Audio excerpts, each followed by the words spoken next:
Apa kabarnya hari ini? Luar biasa. Puji Tuhan, senang bisa melayani saudara hari ini. Sebelumnya mungkin saya rasa belum terlambat ingin mengucapkan selamat tahun baru tahun 2026 untuk saudara-saudara semua. Tuhan Yesus memberkati kita semua. Amin. Nah, saudara sadar nggak bahwa tahun ini kita tuh di awal-awal tahun atau tuntunan Tuhan untuk sepanjang tahun 2026 ini akan membuat terobosan bagi kehidupan kita. Kita sepanjang tahun 2026 ini dituntun untuk berbuah saudara. Untuk berbuah-buah dalam kehidupan kita. Dan Pak David kemarin menyampaikan mengenai senjata pamungkas atau senjata rahasia kita untuk menjalani tahun 2026. Masih ingat minggu lalu Pak David menyampaikan apa?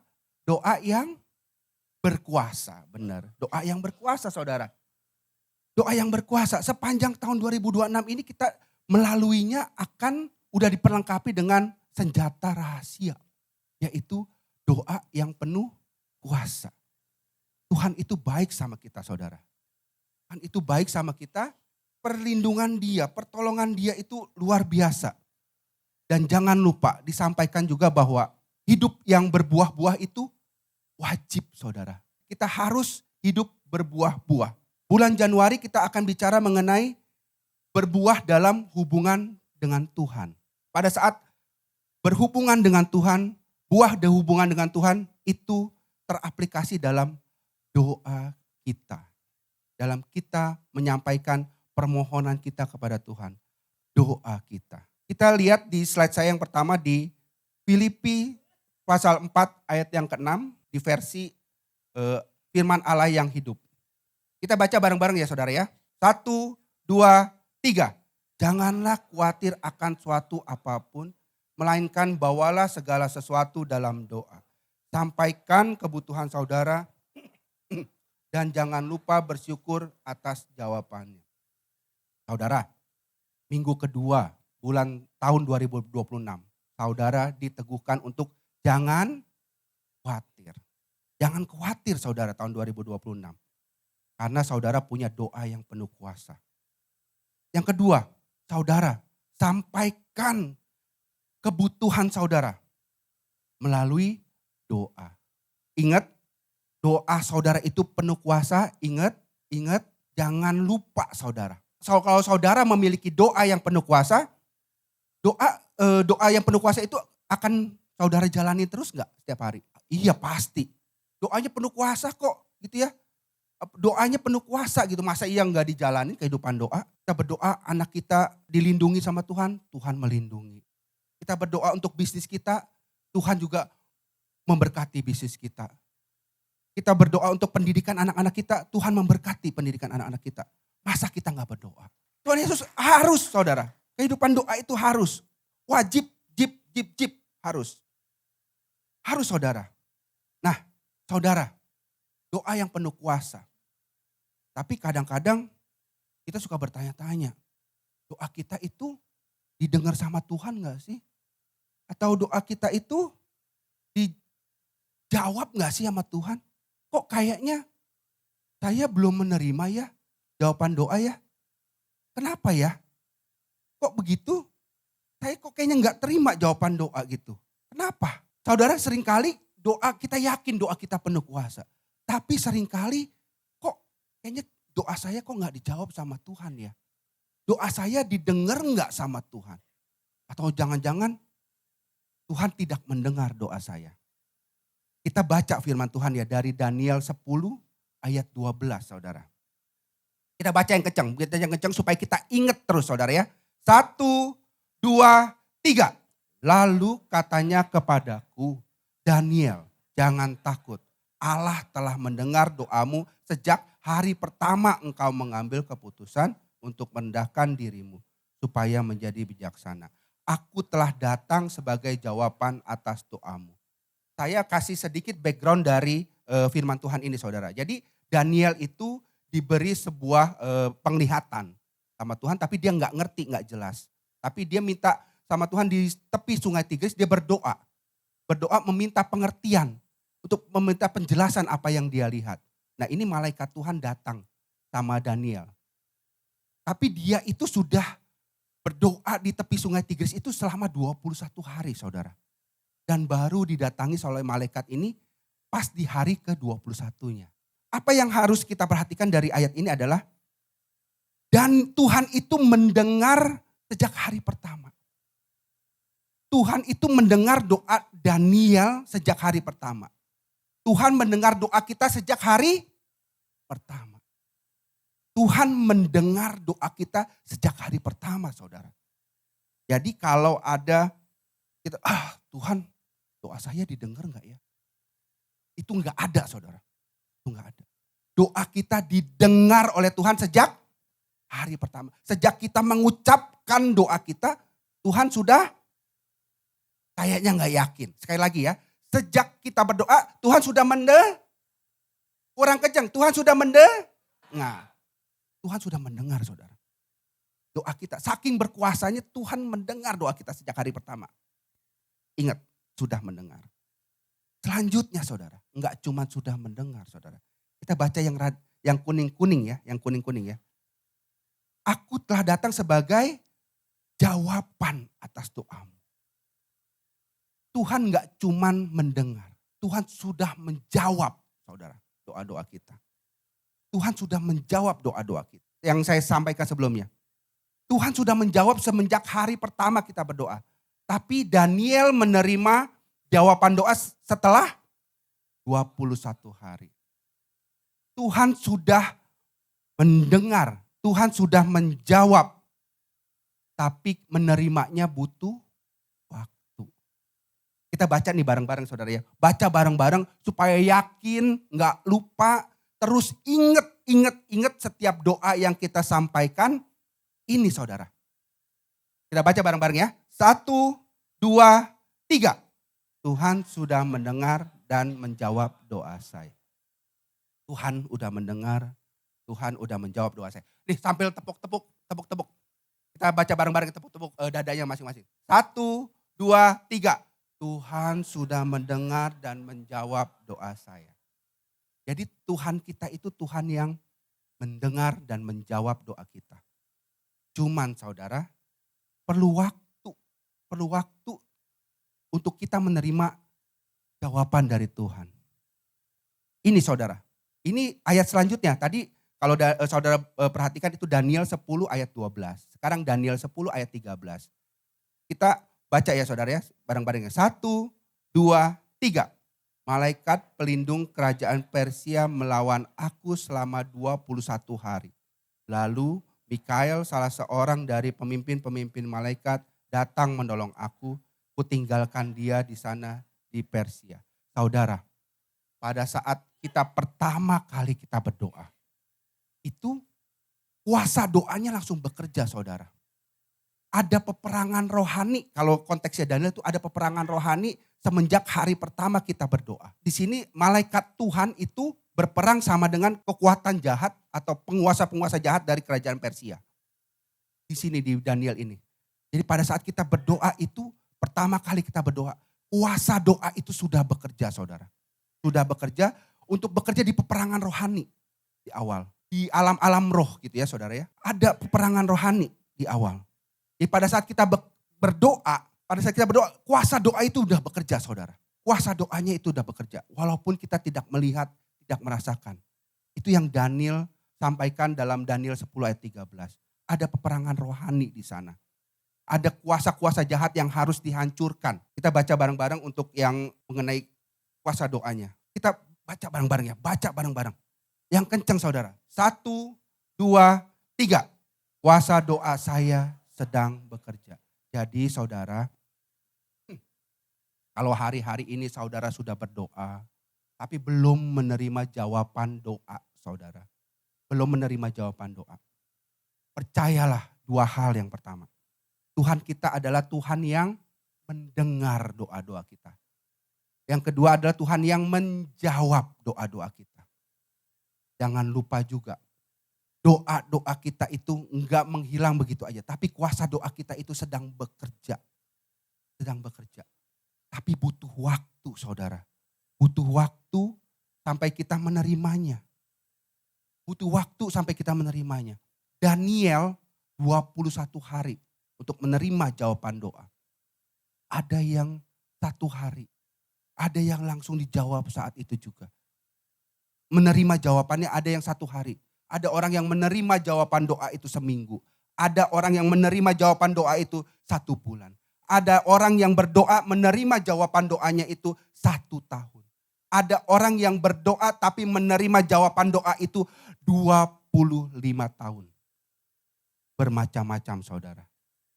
Makanya itu penting bahwa kita harus tahu bahwa ada masa menunggu dalam menerima jawaban doa. Ini penting saudara, ini penting. Kalau kita sudah yakin bahwa doa kita penuh dengan kuasa. Masalah yang ini yang harus kita perhatikan. Kalau kita enggak sabar, kalau kita enggak dengan penuh percaya sama Tuhan. Nunggu menerima jawaban doa. Doa yang penuh kuasa itu enggak pernah kita alami. Doa penuh kuasa tinggal penuh kuasa. Tapi saya enggak ngalamin, kenapa? Saya enggak sabar nunggu terima jawaban doanya. Kenapa kita enggak mengalami kuasa doa yang luar biasa? Saya udah dapat pertolongan lain. Saya enggak mengandalkan Tuhan lagi. Masa tunggu menerima jawaban doa itu menjadi penting saudara. Kita baca bersama di Yeremia 30 ayat 18. Ini konteksnya saudara dalam menunggu jawaban doa. Kita baca ya, Yesaya 30 ayat 18. Kita baca bareng-bareng. 1, 2, 3. Sebab itu Tuhan menanti-nantikan saatnya hendak menunjukkan kasih-Nya kepada kamu. Sebab itu Tuhan adalah Allah yang adil. Berbahagialah semua orang yang menanti-nantikan Dia. Kayaknya belum seragam saudara. Kita bareng-bareng sekali lagi saudara ya. 1, 2, 3. Sebab itu Tuhan menanti-nantikan saatnya hendak menunjukkan kasih-Nya kepada kamu. Sebab itu Ia bangkit hendak menyayangi kamu. Sebab Tuhan adalah Allah yang adil. Berbahagialah semua orang yang menanti-nantikan Dia. Saudara, ini inisiatif Tuhan. Inisiatif Tuhan untuk menunjukkan kasih-Nya saudara. Tapi Tuhan tuh pengen juga kita siap pada saat Tuhan itu menjawab doa kita. Pada saat kita menerima jawaban Tuhan, menerima jawaban doa kita, Tuhan itu pengen kita siap. Tadi pagi di doa pelayan pagi Pak Santo sudah sampaikan mengenai analogi kayak anak kecil saudara. Kita berdoa sama Tuhan seperti kita minta sama Bapa kita. Apakah semua permintaan kita diturutin? Bisa ya, bisa enggak. Karena Tuhan tahu, Bapa kita tahu apa yang terbaik buat kita. Misalkan anak kita umur 5 tahun, umur 3 tahun gitu ya, 2 tahun, seneng ngelihat petasan gitu ya. Duar, tahun baru gitu saudara. Papa minta petasan dong tapi yang gede gitu kan, yang bisa benar-benar gitu. Kita kasih gak saudara? Umur 2 tahun, 3 tahun, gak kasih. Kenapa? Bahaya saudara. Bahaya buat hidup dia. Kalau dikasih saudara, tangannya bisa kebakar benar. Semuanya bisa ada kebakaran di dalam tubuhnya. Kena tubuhnya gitu saudara. Sama kayak Tuhan juga. Kadang-kadang masa tunggu itu diperlukan. Tuhan mau kita nunggu menerima jawaban doanya. Karena apa? Tuhan mau kita siap pada saat kita menerima jawaban doa. Selanjutnya ayat ini bilang sebab Tuhan adalah Allah yang adil. Adilnya Tuhan itu Dia mengizinkan situasi dan kondisi tertentu untuk membentuk kehidupan kita. Sebelum kita menerima jawaban doa kita. Jadi kalau hari-hari ini kita belum menerima jawaban doa. Tapi kok kehidupan kayaknya susah ya. Tuhan tuh sedang membentuk kehidupan kita saudara. Sampai satu titik Tuhan rasa kamu sudah cukup dewasa untuk menerima jawaban doa. Nih jawaban doanya. Saudara, hari-hari ini kalau kita sedang menunggu jawaban doa, tetap sabar, tetap setia menunggu saudara. Tadi saya ingatkan lagi bahwa Tuhan kita adalah Tuhan yang mendengar dan menjawab doa kita. Tinggal waktunya aja saudara, kapan waktunya. Nah saudara, tadi saya sudah sampaikan penting untuk kita terus menunggu jawaban doa. Tapi iblis itu gak senang kita menerima kuasa doa saudara. Kalau saudara ingat statementnya Pak David minggu lalu bahwa iblis itu gak bisa menghentikan kuasa doa. tapi iblis bisa menghentikan kita untuk berdoa. Sama ini juga. Iblis tuh nggak bisa menghentikan jawaban doa. Tapi iblis bisa menghentikan saya untuk menerima jawaban doa. Alasannya ini saudara. Alasannya ini. Yang pertama saudara. Menggunakan orang lain agar saya kehilangan fokus. Saudara ingat mengenai cerita di Alkitab yang Abraham, Sarai, dan Hagar. Saudara ingat pada saat Abraham itu dijanjikan oleh Tuhan untuk keturunan yang banyak. Abraham dan Sarai itu menunggu saudara. Menunggu. Tapi di Kejadian pasal 16 ayat yang kedua itu, Sarai itu enggak sabar. Kita harus punya keturunan kata Sarai. Nanti saudara baca ya di Kejadian 16 ayat 2-nya ya. Sarai itu enggak sabar. Dia bilang, Abraham ambil itu Hagar, budakmu. Supaya kita mempunyai keturunan. Dia lupa bahwa janji Tuhan itu enggak untuk melalui orang lain. Tapi keturunan dia sendiri. Abraham dengan Sarai. Tapi Sarai enggak sabar nunggu. Dia suruh Abraham mengambil Hagar. Seringkali kita itu dipengaruhi oleh orang lain pada saat kita berdoa. Udah, ngapain berdoa? Doa lu mah gak bakal dijawab Tuhan. Udah, pakai yang lain aja, cara yang lain. Atau pantesan lu mah gak dijawab doanya. Gereja lu mah kurang hadirat Tuhan. Oh, gereja sono yang hadirat Tuhannya tuh luar biasa. Jadi ada pemikiran orang-orang yang seperti itu tuh. Jadi gereja itu dipersamakan dengan menyembah yang lain-lain. Tuh ke gunung sana, tuh ke pohon sana. Hadirat Tuhan tuh lebih kuat di sana. Apakah Tuhannya sama atau beda saudara? Tuhannya beda atau sama? Kalau di gereja sini dengan di gereja yang di mana-mana Tuhannya sama gak saudara? Sama. Tuhan yang kita sembah tuh sama saudara. Jadi kalau kita berdoa di sini atau berdoa di tempat lain sama enggak? Sama karena Tuhannya sama. Jadi kalau ada analogi atau ada pemikiran bahwa gereja lu hadiratnya kurang kuat. Wah ini kurang kuat. Oh gereja sono hadiratnya kuat. Pasti Tuhan lebih dengar doa-doa lu. Itu salah saudara. Tuhan yang kita sembah adalah Tuhan yang sama. Dan doa yang kita sampaikan adalah doa yang sama yang penuh kuasa. Jangan mau dipengaruhi sama orang lain. Seringkali orang lain itu menghalangi kita untuk menerima doa yang penuh kuasa saudara. Yang kedua, menimbulkan keraguan.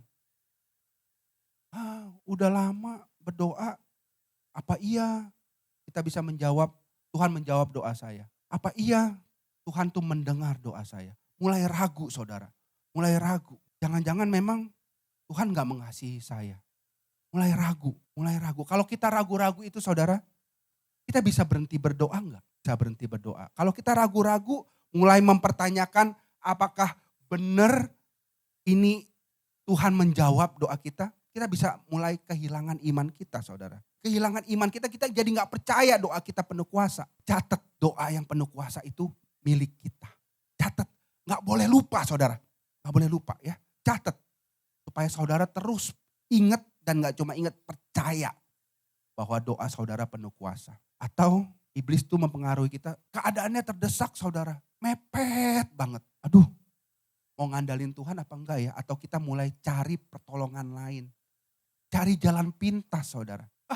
Nunggu jawaban Tuhan, menerima jawaban Tuhan lama. Gua udah perlu hari ini. Adalah Tuhan juga tahu lah ya. Gua nipu-nipu dikit boleh kali ya. Bohong-bohongin orang boleh kali. Ya, boleh enggak? Boleh, Tuhan tahu. Tuhan tahu kan saya perlu. Ya, boleh kan? Jalan pintas saudara. Mulai kuasa Tuhan diragukan. Cari orang pinter lah, orang-orang kuamiah. Bacain nasib saya. Kapan saya bisa karirnya maju? Kapan saya bisa bisnisnya maju? Kapan saya bisa diberkati kehidupan rumah tangga? Cari tukang kuamiah lah. Tadi di sana-sana banyak tuh tukang kuamiah. Bacain, saya harus ngapain? Ya nanti orang kuamiah bilang, oh ya udah bikin ini bikin sesembahan gitu. Pertolongan lain saudara. Jalan pintas. Gunakan kuasa-kuasa jahat saudara. Kuasa-kuasa gelap. Itu yang iblis sering masukin ke dalam kehidupan kita, ke dalam pikiran kita. Jalan pintas saudara. Dan lebih lagi kita menjadi murtad. Gak percaya. Pada saat kita tertekan saudara. Menunggu jawaban doa. Menunggu menerima jawaban doa. ada dong dari agama sebelah yang bantu kita. Dah, Tuhan lu mah nggak jawab nih, gua yang bantu lu kan. Nih gua yang bantu, lu udah ikut gua dah. Lu ikut gua, percaya sama gua dah. Lu ikut gua. Jadi murtad saudara. Nggak percaya lagi sama Tuhan. Saudara, ini beberapa poin yang iblis bisa tanamkan ke orang lain dan ke diri kita, ke pemikiran kita. Supaya kita itu nggak sabar menerima jawaban doa. Kita bisa berpaling dari kuasa doa. Saudara perhatikan ya, nanti kalau timbul, hari-hari ini kalau saudara sedang menunggu menerima jawaban doa, tapi timbul yang seperti ini nih, ragu-ragu, kayaknya udah mulai gak percaya, ditawarin sama orang lain, no, lu ke tukang kuamnya, ke sonanya sesembahan sana deh, pasti lu akan berhasil, doa lu lebih dikabulin di sana. Hati-hati saudara, hati-hati. Apalagi saudara menjadi murtad, gak percaya sama Tuhan Yesus lagi. Hati-hati saudara. Saudara, dalam menunggu menerima jawaban doa, ini yang perlu kita lakukan saudara. Yang pertama, ini penting saudara, ini penting. Saudara perhatikan, renungi, dan lakukan saudara. Kalau hari-hari ini saudara sedang menunggu menerima jawaban doa, ini 3 hal yang saudara harus lakukan. Yang pertama, perkatakan syukur saudara, tidak bersungut-sungut. Saudara, kalau kita terus mengatakan syukur kepada Tuhan, kita sedang membangun iman percaya kita kepada Tuhan. Saya yakin kita itu gak pernah akan bisa berhenti bersyukur kepada Tuhan. Kalau Tuhan belum menolong saya di area sini, pertanyaan saya, area-area yang lain Tuhan udah menolong kita belum? Udah menolong kita. Kalau kita sedang menunggu jawaban doa atas ekonomi rumah tangga kita. Tapi Tuhan sudah menjawab doa saya mengenai kesehatan saya. Mengenai pendidikan anak-anak saya yang baik. Tuhan sudah tolong di area situ. Jadi saudara, ucapan syukur itu gak pernah akan bisa berhenti dalam kehidupan kita. Terus tidak akan berhenti. Bersungut-sungut itu gak akan bisa membantu apapun dalam kehidupan kita. Dan bersungut-sungut itu bisa menular saudara. Ya, ngegrundel kata-kata orang sekarang tuh. Ngegrundel. Gitu ya. Ini apa sih? Gitu ya. Udah berdoa. Lu tahu gak gue udah berdoa. Udah tahunan. Doain suami gue, doain istri gue. Udah tahunan. Tuhan gak jawab. Payah juga nih. Gak tahu kali ya kehidupan gue susah gitu ya. Ngegrundel saudara. Sungut-sungut. Aduh udah gue gak tahan dah kalau begini terus dah. Doa udah siang malam doa tapi Tuhan gak jawab. Tuhan gak kasih kita menerima jawaban doanya. Gimana ya? Susah nih pada saat kita menunggu jawaban doa. Jangan ngedumel saudara. Jangan ngegerutu. Jangan bersungut-sungut. Tapi terus ucapan syukur. Terus ucapan syukur. Percaya sama Tuhan bahwa Tuhan akan memberikan kita jawaban doa pada waktunya. Pada saat kitanya siap saudara. Saya sedikit kesaksian saudara mengenai jawaban doa. Dari dulu kita tuh, saya, keluarga kita sama istri gitu ya, selalu berdoa untuk kehidupan kita, kehidupan ekonomi kita diberkati oleh Tuhan. Tuhan, capek jadi kontraktor, semenjak kawin jadi kontraktor saudara. Maksudnya ngontrak sana sini saudara. Rumahnya ngontrak sana sini, bukan jadi kontraktor usahanya gitu, ngontrak sana sini. Pertama nikah tinggal di Cimone, rumah mami saya. Tinggal di rumah mami saya nikah gitu ya, jadi kontraktor pertama. Bukan kontrak lah ya, numpang gitu. Terus habis dari Cimone kita pindah lagi ke Gang Daging, Jembatan 5. Rumah mertua juga saudara. Dari Gang Daging sempat pindah lagi ke Pangeran Jayakarta. Rumah nenek saudara. Terus habis itu baru ngontrak lagi kita pernah di apartemen Robinson. Kita berdoa, Tuhan ekonomi saya susah, bantu dong. Kita pengen punya rumah sendiri. Apakah Tuhan jawab? Ya jawab. Apakah menerima jawaban Tuhan? Ya. Tapi jawaban Tuhan mengenai ekonomi itu yang belakang saudara. Ada jawab Tuhan tuh mempersiapkan kehidupan kita dulu. Kehidupan pernikahan kita yang dibangun dulu. Hubungan suami istri kita yang dibangun dulu. Jadi pada saat kami menunggu jawaban doa. Kehidupan rumah tangga kita yang diberesin dulu saudara. Pada saat kehidupan rumah tangga kita terus diberesin sama Tuhan. Kehidupan kita dengan Tuhan yang terus diberesin. Ujungnya baru ekonominya diberesin saudara. Jadi pada saat kita masa menunggu jawaban Tuhan, itu ada pemulihan demi pemulihan, pemulihan demi pemulihan, pemulihan demi pemulihan. Pada akhirnya akan menerima jawaban doa. Masa-masa menunggu menerima jawaban doa itu menjadi penting. Saudara perhatikan, ada sisi dari kehidupan saudara yang mau dipulihkan dulu sama Tuhan. Jadi kalau saudara menutup diri untuk pemulihan, gak mau berubah gue maunya jawaban Tuhan. Saudara itu seperti anak kecil yang tadi saya bilang. Pokoknya taunya minta. Tapi Tuhan tahu bahaya ini. Kalau saya kasih sekarang nih bahaya. Nanti ya dipulihkan dulu hidupmu kata Tuhan. Dipulihkan dulu hidupmu kata Tuhan. Perkatakan syukur, jangan bersungut-sungut. Ini yang nomor 2 yang saudara harus perhatikan. Terus berdoa dan terus berusaha. Ini Matius 7 ayat 7 yang dari terjemahan sederhana Indonesia ini menarik saudara. Kan kalau yang terjemahan baru kan mintalah maka kamu akan menerima gitu ya. Tapi di sini di terjemahan sederhana Indonesia ini ada yang menarik. Ada kata-kata teruslah gitu ya. Berarti terus menerus dilakukan gitu ya. Kita baca bareng-bareng saudara. 1, 2, 3. Teruslah meminta kepada Allah maka kamu akan menerimanya. Teruslah mencari maka kamu akan menemukannya. Teruslah mengetuk maka pintu akan dibukakan bagimu. Saudara, ini bicara mengenai konsistensi kita untuk terus berdoa. Pada saat kita masa-masa kita menunggu menerima jawaban doa. Jangan berhenti berdoa. Jangan berhenti berdoa saudara. Terus berdoa. Karena ini yang Tuhan mau.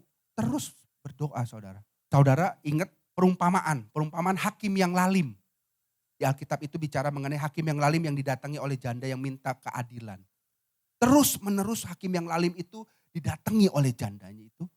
Pada akhirnya hakim yang lalim itu bicara mengenai, ya udahlah kita luluskan aja permintaan janda ini. Kalau hakim yang lalim aja tahu untuk memberikan apa yang diminta pada saat terus-terus diminta. Apalagi Tuhan kita saudara. Terus berdoa, terus minta sama Tuhan, jangan berhenti. Dan yang enggak kalah pentingnya, terus berusaha.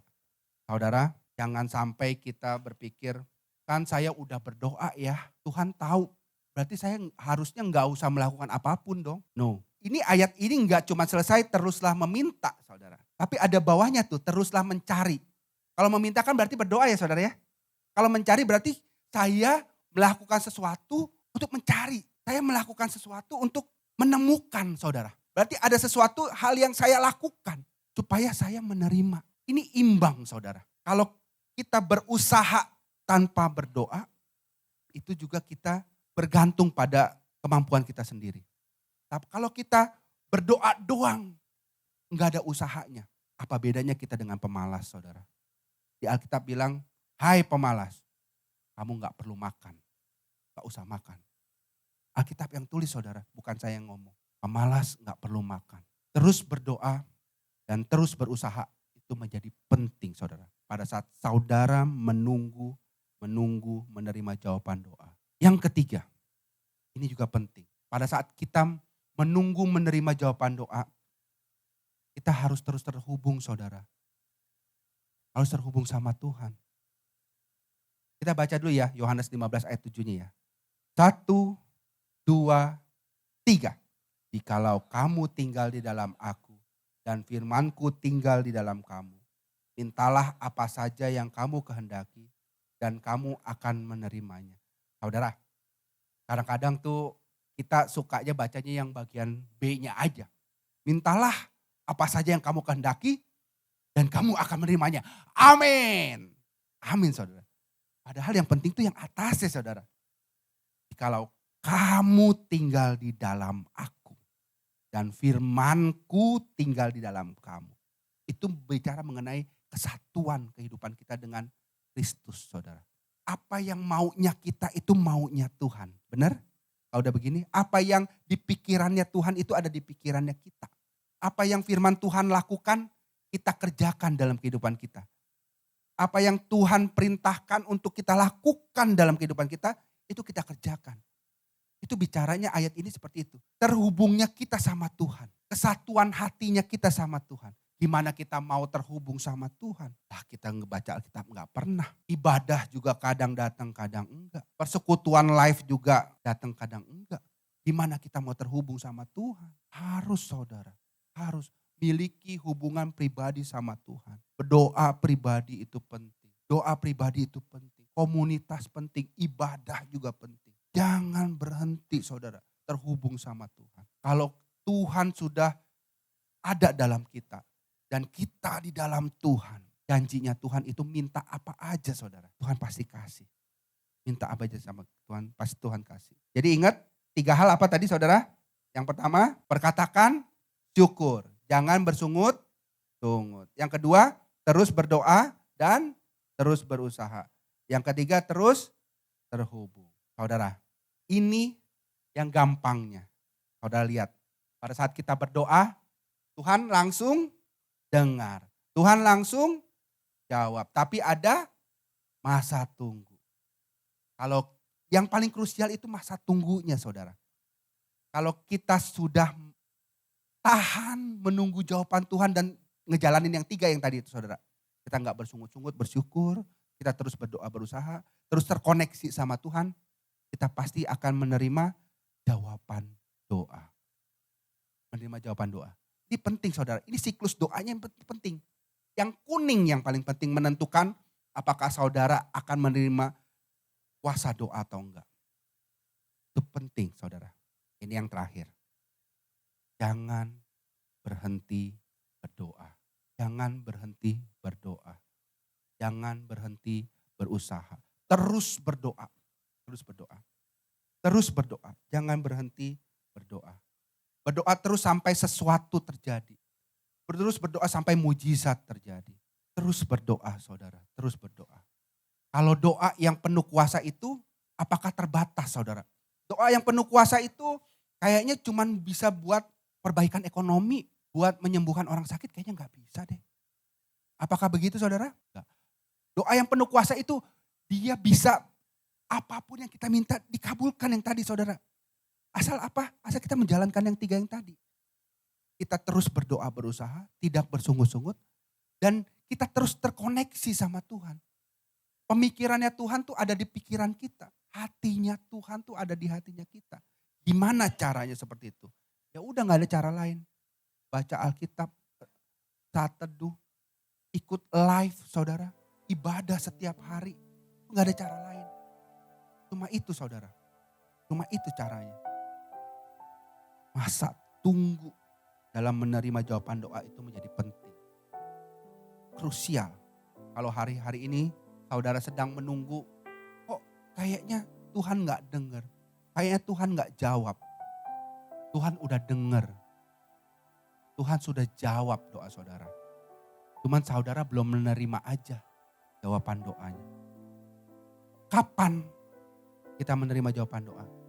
Kata Tuhan, bentar dulu.